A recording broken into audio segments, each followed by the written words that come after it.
to be happy whatever the outcome is. And it's you would have to decide how much of a fine line that you're going to step over and what you're going to ask for yourself. Okay, I always find it hard to try and do a ritual that I'm going to do for a family member because I'm so uberly close to my family. But a lot of times too, if say my mom is sick, or my sister's going into the hospital for one surgery or another, all I can do, I'll do a ritual to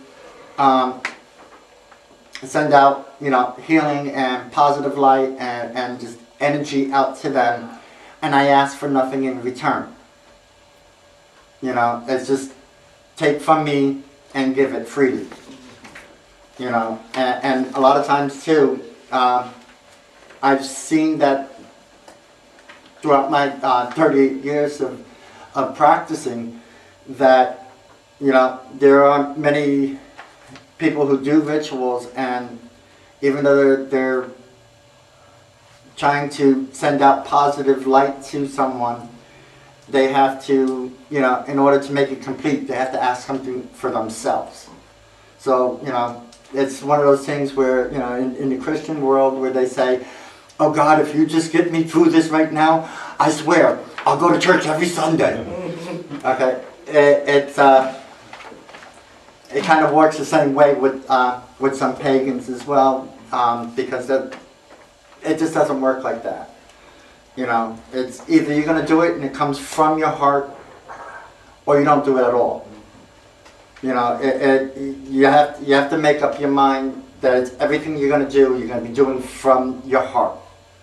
If it doesn't come from your heart, the ritual is going to be kind of sort of half-baked, and I'm being nice about that, because that, when it doesn't go the way we want it, of course, the god and goddess and all the other deities that we, send out, we ask to be present, we start cursing their names, and yes, at times, there was a couple times that I was even guilty of that too, in my earlier years. It was like, well, why didn't this work? Because my heart wasn't in it,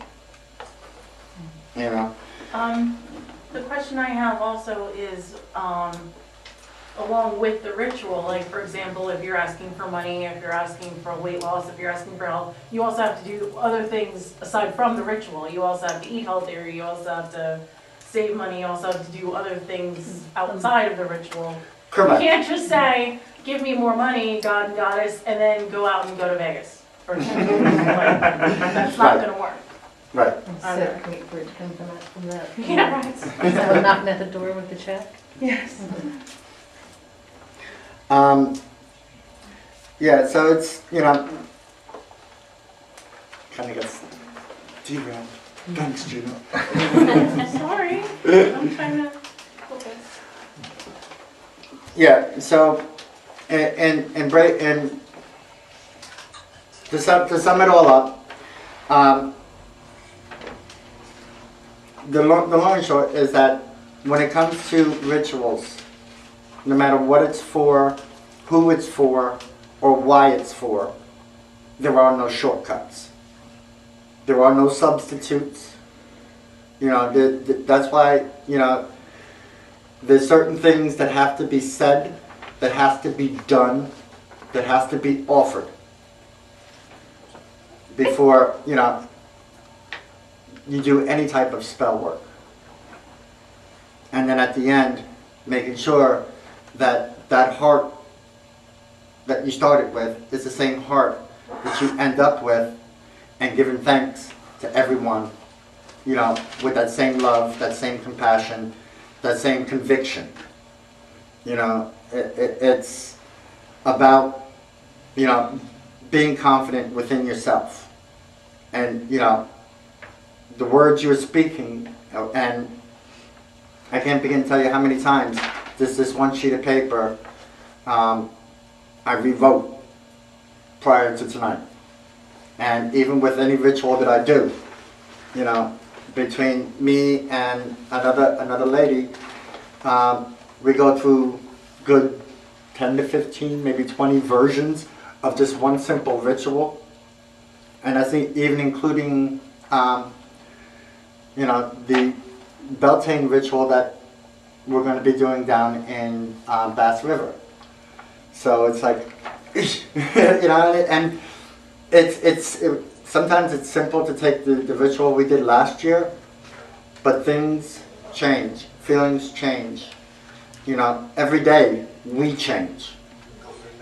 You know, and so it's important to know that, you know, a ritual you do today, by the time you go to do it, I'm certain that you're going to rewrite it several times.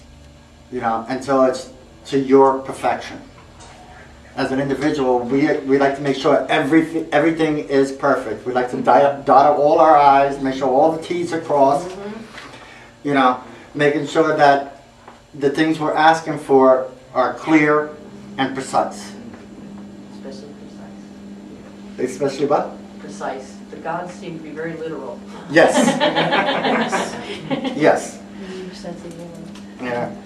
Oh yeah. Oh, yeah. The sense of humor, then. Yeah.